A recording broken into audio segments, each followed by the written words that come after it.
All right. Well, thank you, Nancy. And I just want to start off by saying I am so impressed by the people that I've met this week, or I guess just these last 2 days, and the conversations that we've had. It's really inspiring. So thank you to the American Evolution and all of the partners that it's taken to put this Global Pathfinder Summit on. My name's Jonathan Toms, and I'm the Associate Manager of Charitable Initiatives for Smithfield Foods. We're a global consumer packaged goods and protein company. And in this role, I lead our nationwide hunger relief initiative, Helping Hungry Homes. And I also oversee our charitable giving activities in the communities where Smithfield's employees live, work, and raise their families. So with a background in communications and a passion for philanthropy, I believe in the power of storytelling and lived experience in raising awareness of complex social issues and igniting change. According to Harvard professor and author of Changing Minds, Howard Gardner, the principal vehicle of leadership is the story. The leader affects individual behavior, thought, and feelings through the stories that he and she tells. But why is storytelling important to our success? Well, as a for-profit company, it allows you to tell why you are passionate about supporting the causes that you are. It gives the justification to your stakeholders for taking a stand in the areas that you care about. As a nonprofit organization, storytelling allows you to raise awareness of the key issues you face every day and enables your organization to raise funds in support of your mission. As a policymaker or influencer, an inspiring story can encourage others to join your cause. In any example, telling your story is the #1 way to sway public opinion and create meaningful change. But no one wants to make an important decision or commitment without having the relevant experts involved, right? Let's think about it. You wouldn't purchase or live in a home that was built without the input of an engineer. For anyone that flew here for this summit, how many of you would have boarded the plane if the gate agent said, "I'm sorry, the pilot isn't available today to fly the plane, but we're going to give it our best shot"? Hopefully none of you would have. So then why, as an organization, would we expect the public to believe in our cause or support our mission without involving an expert?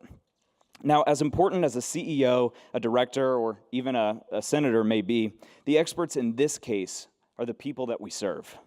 Those clients who have received help from your organization or whose lives have changed for the better because of a policy that you've advocated for. They are the reason why we do what we do, and they are the proof that what you are doing works. So then why do we so often leave out the most important people when telling our stories?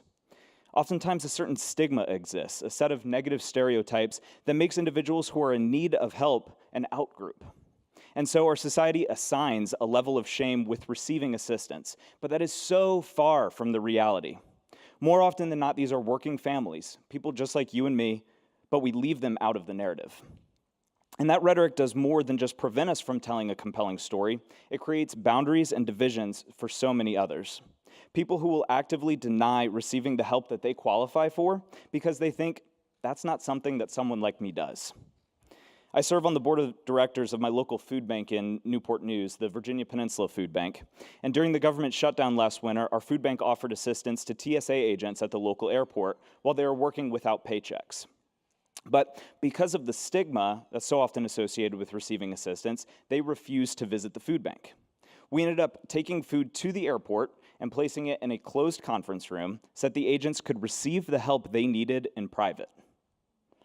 So we know that making lived experience part of the story is important, but how do we do it?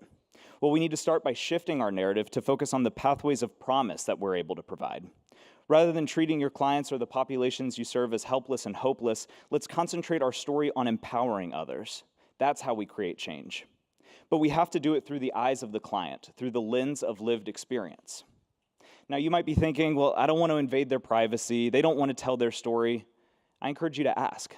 I think you would be surprised at just how many people want the opportunity to show how you have impacted their lives. It's an opportunity to say, I am not defined by the challenges or difficulties I have faced, and through the work of this organization or this advocate, I have overcome those challenges for a better tomorrow. For the Game of Thrones fans, according to Tyrion Lannister in the season finale of Game of Thrones, there's nothing in the world more powerful than a good story. And whether it's your own personal lived experience or that of a client you serve, we all have a good story to tell. So let's go out there and tell it. Thank you.